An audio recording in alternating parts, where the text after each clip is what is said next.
नमस्कार, मैं डॉक्टर राकेश पाठक। केंद्र सरकार अब 25 जून को संविधान हत्या दिवस के रूप में मनाने की तैयारी कर रही है। इस बाबत एक आधिकारिक सूचना भारत सरकार के राजपत्र में जारी हो गई है। यानी आने वाले सालों में हर साल 25 जून को संविधान हत्या दिवस के रूप में देश भर में मनाया जाए। इसके पीछे की वजह यह है कि 25 जून 1975 को देश में आपातकाल लागू किया गया था।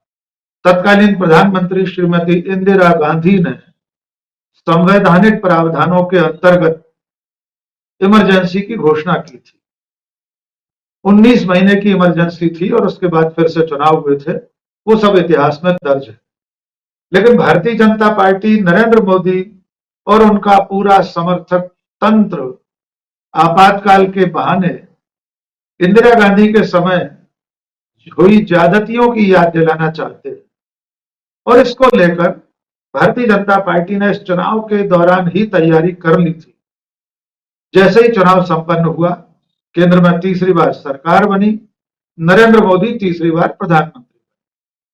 संसद के पहले ही सत्र में प्रधानमंत्री ने अपने अभिभाषण में आपातकाल का जिक्र किया, इमरजेंसी का हवाला देकर तमाम सारे इतिहास के गड़े हुए मुर्दे उखाड़े और उसके बाद लोकसभा अध्यक्ष ओम बिरला ने एक प्रस्ताव पारित कराकर 50 साल पहले लगी इमरजेंसी की निंदा करवाई।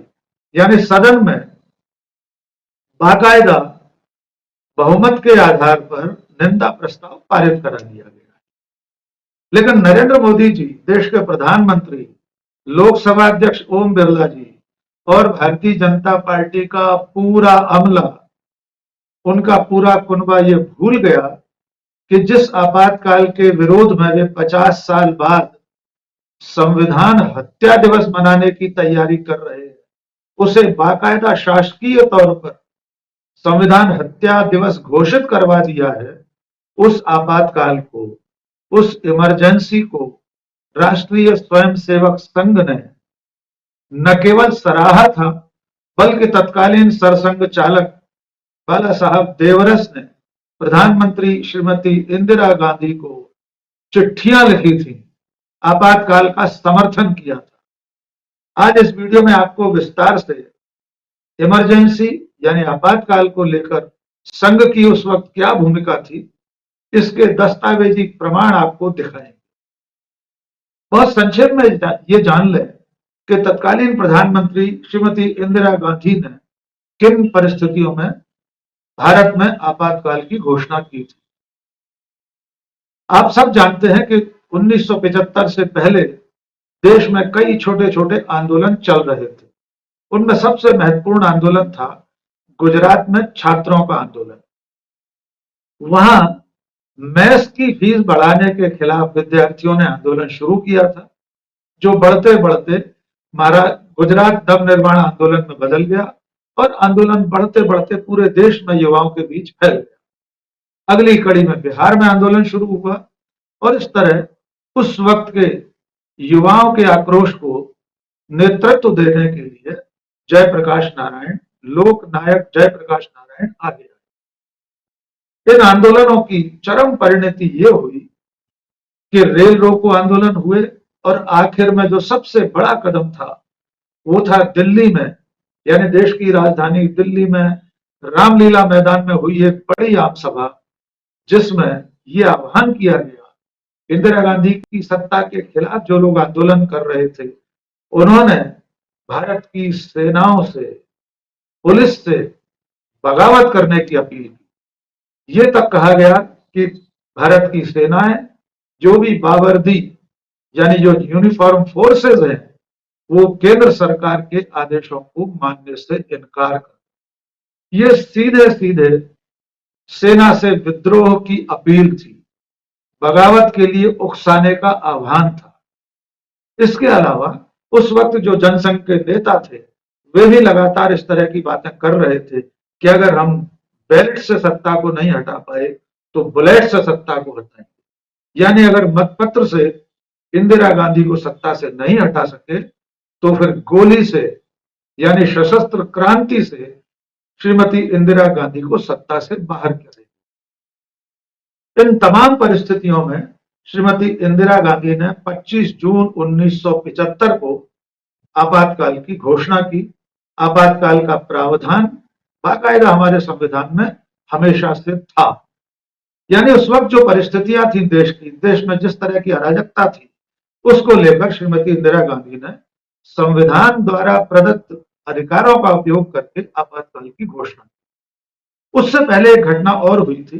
श्रीमती इंदिरा गांधी का रायबरेली से जो चुनाव था लोकसभा का, वो इस बिना पर, इस आधार पर खारिज कर दिया गया था। इलाहाबाद हाईकोर्ट ने उनके चुनाव को, उनकी संसद सदस्यता को अयोग्य घोषित कर दिया था, क्योंकि उनके चुनावी कामकाज में उनके एक सचिव जो कि सरकारी नौकरी छोड़ चुके थे, लेकिन उनका इस्तीफा एक दिन बाद मंजूर हुआ था।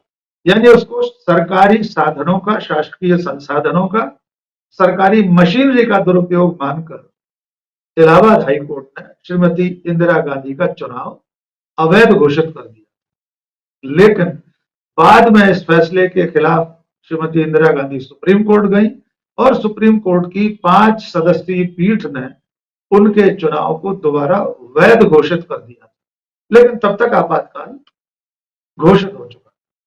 आपातकाल में जो ज्यादतियां हुई उनकी सब लोग आलोचना करते हैं। हम सब भी ये मानते हैं कि आपातकाल में जो भी कुछ गलत हुआ था उसे किसी भी तौर पर स्वीकार नहीं किया जा सकता। अब आते हैं उस वक्त राष्ट्रीय स्वयंसेवक संघ की क्या भूमिका थी।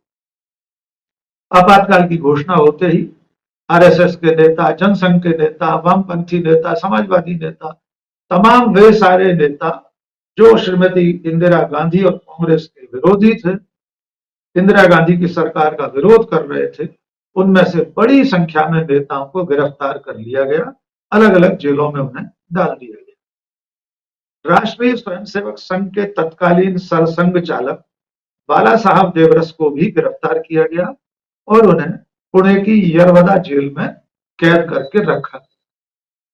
लेकिन बाला साहब देवरस सिर्फ 2 महीने के भीतर, यानी अपने जेल जाने के 60 दिन के भीतर, श्रीमती इंदिरा गांधी को पहली चिट्ठी लिखते हैं। अब उस चिट्ठी में क्या मजमून है ये आपको बताते हैं, जिससे आप ये जान पाएंगे कि राष्ट्रीय स्वयंसेवक संघ के सरसंघ चालक, आरएसएस के सुप्रीमो श्रीमती इंदिरा गांधी की तारीफ कर रहे हैं आपातकाल की और उनसे किस तरह की गुहार लगा रहे हैं, ये उनके पत्र के जरिए आपको जानकारी मिल जाएगी। एक वेबसाइट है जनचौक, उसके संपादक महेंद्र मिश्र ने इस पर विस्तार से काम किया है। उसकी मदद से भी हम आपको ये सारी जानकारी दे रहे हैं। पहली चिट्ठी लिखते हैं बाला साहब देवरस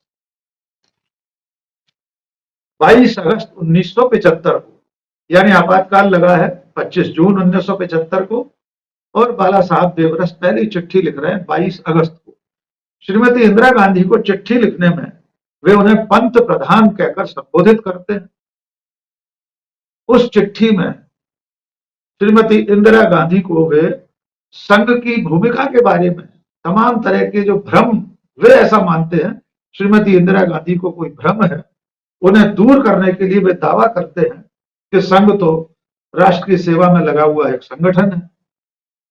इमरजेंसी की भी वे तारीफ करते हैं।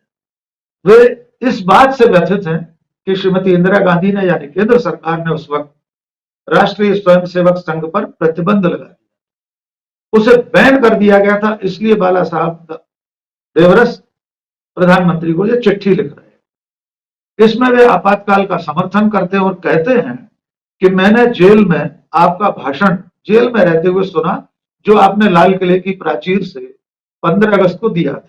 यानी लाल किले की प्राचीर से दिए गए भाषण के 7 दिन के अंदर 22 अगस्त को देवरस जी चिट्ठी लिख रहे हैं इंदिरा गांधी को। वे बता रहे हैं कि वे संघ की शाखा से निकले, संघ को किस तरह से समाज कार्य में लगाया गया है, संघ का मूल उद्देश्य क्या है, ये सब लिखते हुए वे श्रीमती इंदिरा गांधी से गुहार लगाते हैं। वे कहते हैं संघ पर प्रतिबंध लगाने का निश्चित कौन सा कारण है, इसका ठीक से आकलन प्रतिबंध के आदेश से नहीं होता। देश की आंतरिक सुरक्षा, सार्वजनिक शांतता एवं व्यवस्था को खतरा पहुंचे, ऐसा कोई भी काम राष्ट्रीय स्वयंसेवक संघ ने नहीं किया है। यानी वे बता रहे हैं आरएसएस पूरी तरह निर्दोष है, इस पर आपने प्रतिबंध किन कारणों से लगाया ये स्पष्ट नहीं हो रहा। इसके अलावा वे हिंदू समाज के बारे में बताते हैं कि संघ का काम तो हिंदुओं को संगठित करने का है, और आखिर में वे अपने उद्देश्य पर आते हैं।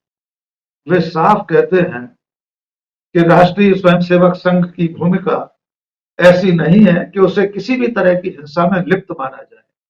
वे तत्कालीन रेल मंत्री ललित नारायण मिश्र की हत्या में संघ की भूमिका को लेकर जिस तरह की बातें होती हैं, उस वक्त ऐसी चर्चा होती थी कि ललित नारायण मिश्र की हत्या में संघ के कार्यकर्ताओं का हाथ है।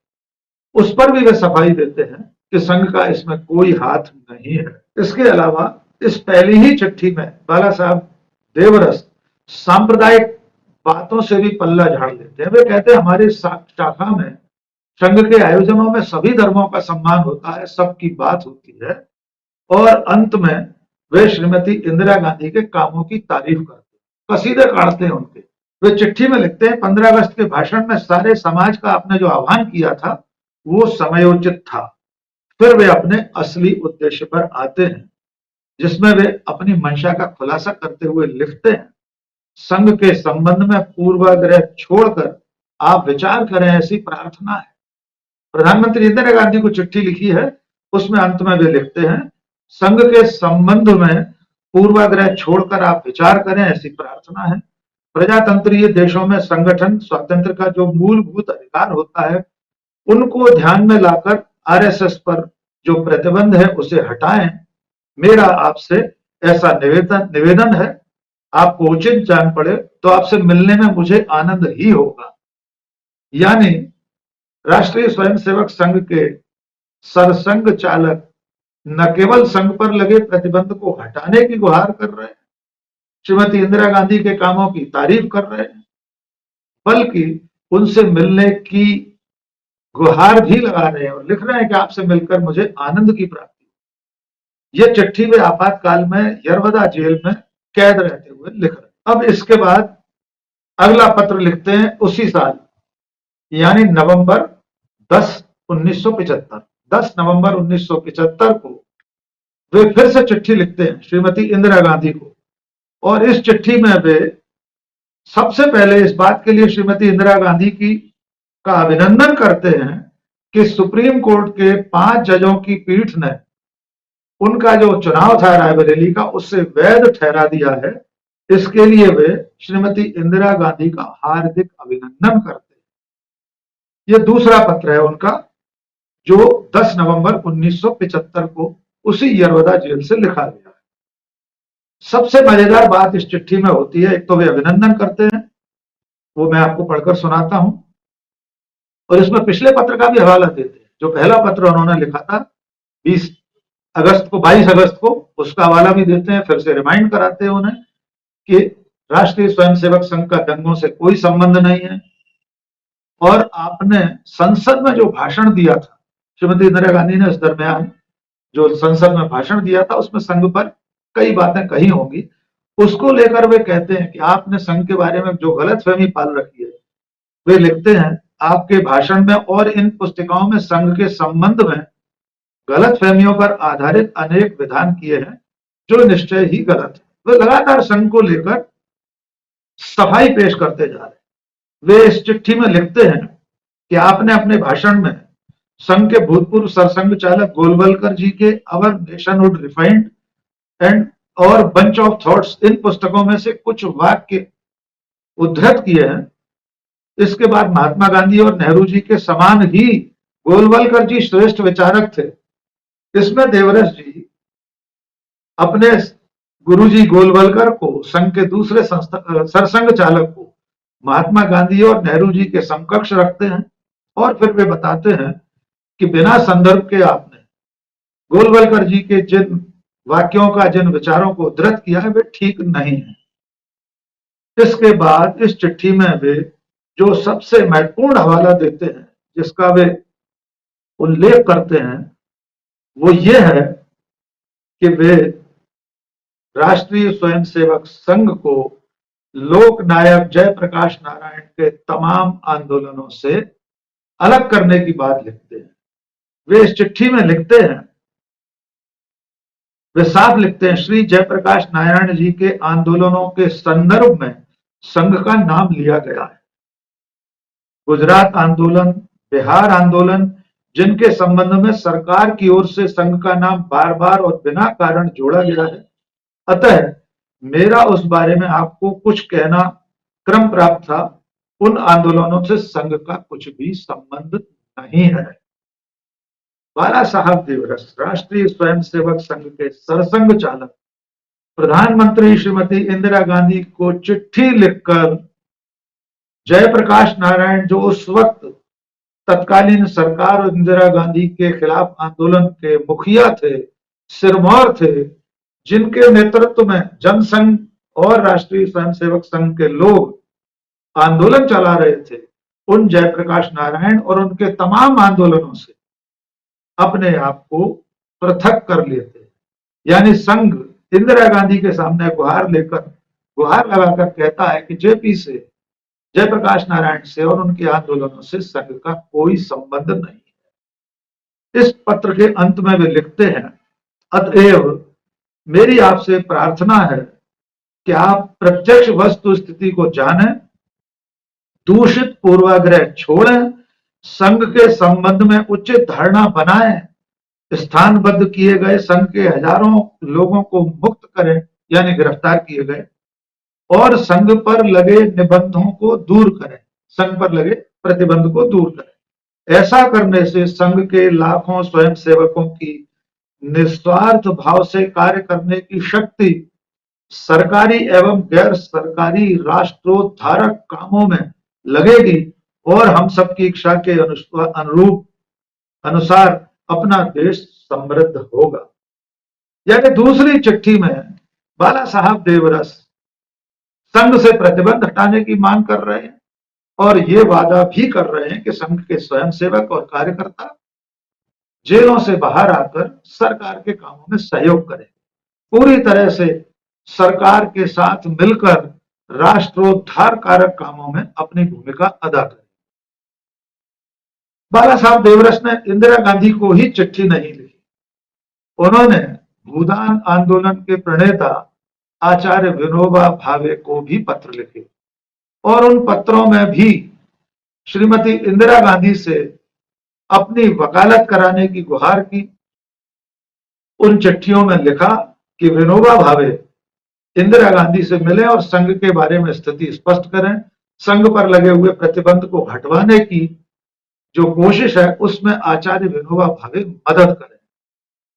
आचार्य विनोबा भावे ने उसके बाद क्या किया कि इंदिरा गांधी ने उनके प्रयासों के बावजूद संघ से प्रतिबंध नहीं हटाया। एक और मजेदार तथ्य है कि आमतौर पर यह माना जाता है कि आपातकाल के 19 महीनों में राष्ट्रीय स्वयंसेवक संघ या तत्कालीन जनसंघ के ज्यादातर नेता जेलों में रहे होंगे, लेकिन हकीकत यह है कि अधिकतर नेता बाद में स्वास्थ्य के आधार पर, बीमारी के नाम पर जेलों से बाहर आ गए थे। बहुत जल्दी कुछ महीने रहकर जेलों से बाहर आए और ज्यादातर समय अस्पतालों में बिताया। अटल बिहारी वाजपेयी से लेकर बाकी तमाम सारे नेता 19 महीने जेल में नहीं रहे थे। इसके उलट साधारण कार्यकर्ता और तमाम आंदोलनकारी जो थे, बहुत सारे, बहुत बड़ी संख्या में हजारों अनाम कार्यकर्ता जो बाद में सामने आए, वे 19 महीने जेल में रहे थे। लेकिन संघ की भूमिका को लेकर एक और तथ्यात्मक बात आपसे साझा करना। टीवी राजेश्वर जो इंटेलिजेंस ब्यूरो के आईबी के चीफ थे, उस वक्त आईबी के डायरेक्टर थे श्रीमती इंदिरा गांधी के समय, उन्होंने करण थापर जो वरिष्ठ पत्रकार हैं, जाने माने पत्रकार हैं, उनके साथ एक बातचीत में, एक इंटरव्यू में यह दावा किया था कि राष्ट्रीय स्वयंसेवक संघ आपातकाल के समर्थन में था। उसने पूरे आपातकाल के समय में, इमरजेंसी के समय में इंदिरा गांधी से न केवल मिलने की गुहार लगाई थी। संघ के सर्वोच्च पदाधिकारी यानी सरसंघ चालक बाला साहब देवरस ने इंदिरा गांधी से ही मिलने की कोशिश नहीं की थी, बल्कि टीवी राजेश्वर का दावा तो यह भी है कि उस वक्त सरसंघ चालक देवरस जी ने श्रीमती इंदिरा गांधी के पुत्र संजय गांधी से मिलने की कोशिश भी की थी, उसके भी तमाम प्रयास किए थे, लेकिन श्रीमती इंदिरा गांधी और संजय गांधी से बाला साहब देवरस की कोई मुलाकात नहीं हुई थी। कुल मिलाकर ऐतिहासिक प्रमाण, ऐतिहासिक दस्तावेज मौजूद हैं जो ये साबित करते हैं कि भारतीय जनता पार्टी और जनसंघ का पितृ संगठन राष्ट्रीय स्वयंसेवक संघ, उनका वैचारिक पुरखा, उनका वैचारिक मुखिया, उनका वैचारिक संरक्षक राष्ट्रीय स्वयंसेवक संघ आपातकाल के समर्थन में था। इसीलिए जिस वक्त नरेंद्र मोदी ने और उनकी सरकार ने 25 जून को श्रीमती इंदिरा गांधी द्वारा आपातकाल लगाए जाने की तारीख को संविधान हत्या दिवस के रूप में मनाने की योजना बनाई है, उसकी उद्घोषणा की है, तब मल्लिकार्जुन खड़गे जो कांग्रेस के राष्ट्रीय अध्यक्ष हैं, उन्होंने लंबा ट्वीट करके ये कहा है कि पिछले 10 सालों से मोदी जी की सरकार में हर दिन संविधान हत्या का दिन है। उन्होंने कहा है कि जिस दिन एक गरीब आदिवासी के ऊपर बीजेपी का कार्यकर्ता पेशाब करता है, उस दिन संविधान की हत्या होती है। वहां से लेकर नोटबंदी और सरकार की तमाम इस तरह की तानाशाही कार्रवाइयों का उल्लेख करते हुए मल्लिकार्जुन खड़गे ने ट्वीट करके बताया है कि इस सरकार में, नरेंद्र मोदी की सरकार में, पिछले 10 सालों का हर दिन संविधान की हत्या का दिन है। इसके अलावा कांग्रेस के राष्ट्रीय प्रवक्ता पवन खेड़ा ने एक वीडियो जारी करके सरकार पर निशाना साधा। पवन खेड़ा ने भी कहा है कि एक तो हत्यारा शब्द पर पवन खेड़ा ने आपत्ति की है। उन्होंने कहा है कि हत्या जैसा शब्द प्रयोग करके बीजेपी की सरकार ने, मोदी की सरकार ने अपनी मंशा जाहिर कर दी है।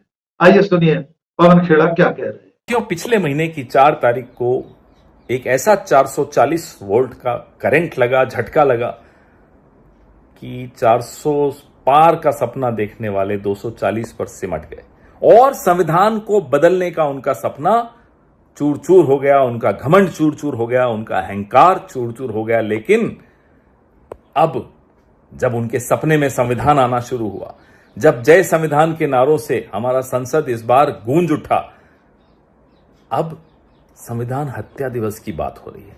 संविधान हत्या दिवस, ये शब्द भारत सरकार की गैजेट नोटिफिकेशन, आप समझिए उनकी नीयत, आप समझिए उनकी मानसिकता, जो इस तरह का शब्द ला सकते हैं। आप राजनीतिक रूप से इस शब्द का इस्तेमाल करिए, कोई दिक्कत नहीं।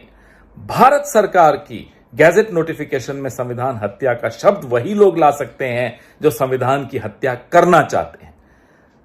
जिस दौर की ये बात कर रहे हैं, उस दौर में भी संविधान स्थगित हुआ था, 19 महीने के लिए स्थगित हुआ था। लेकिन जो पिछले 10 साल का दौर है, डेथ बाय 1000 कट्स, रोज आपने संविधान की हत्या करने की साजिश की। कभी दलितों को प्रताड़ित करके, कभी आदिवासियों से जमीन छीनकर, कभी बलात्कारियों को फूल मालाएं पहनाकर। यह होता है संविधान की हत्या करना। कभी अपने विरोधी दल के खाते सील करके, विपक्ष के नेताओं को जेल डालकर, असम पुलिस को बुला बुला के लोगों को अरेस्ट करवाकर, विपक्ष के वरिष्ठ नेता को आप उसकी सांसदी छीनकर, उनका घर छीनकर, यह होता है संविधान की हत्या करना। लोगों की पार्टियों को तोड़ देते हो, खरीद फरोख्त करते हो विधायकों की, और आप संविधान हत्या दिवस मनाओगे। यह तो वो हुआ कि विजय माल्या और नीरव मोदी बैंक दिवालिया दिवस मनाएंगे। इसलिए अब आप समझ लीजिए कि सरकारें नाटक नौटंकी से नहीं चलती। नाटक नौटंकी से तो अब राजनीति भी नहीं चल सकती। लोग जागरूक हैं। नाटक नौटंकी बंद कीजिए, पेपर लीक रोकिए, नौकरियों की व्यवस्था करिए, आटे दाल के दामों पर काबू करिए, सरकार चलाने की कुछ शिक्षा लीजिए और काम कीजिए। नाटक नहीं चलेगा। जय संविधान, जय बाबा साहब अंबेडकर। मल्लिकार्जुन खड़गे ने यह भी याद दिलाया है कि राष्ट्रीय स्वयंसेवक संघ और बीजेपी तो संविधान में कभी भी आस्था नहीं रखते थे। जब देश की आजादी के बाद संविधान बन रहा था, जब संविधान स्थापित हुआ, संविधान की घोषणा हुई, तब 30 नवंबर 1949 को राष्ट्रीय स्वयंसेवक संघ के मुखपत्र ऑर्गेनाइजर में संविधान के खिलाफ संपादकीय लिखा गया था। उसका पूरा विवरण मल्लिकार्जुन खड़गे ने अपने ट्वीट में किया है कि किस तरह राष्ट्रीय स्वयंसेवक संघ ने संविधान को खारिज किया था और मनुस्मृति की हिमायत की थी।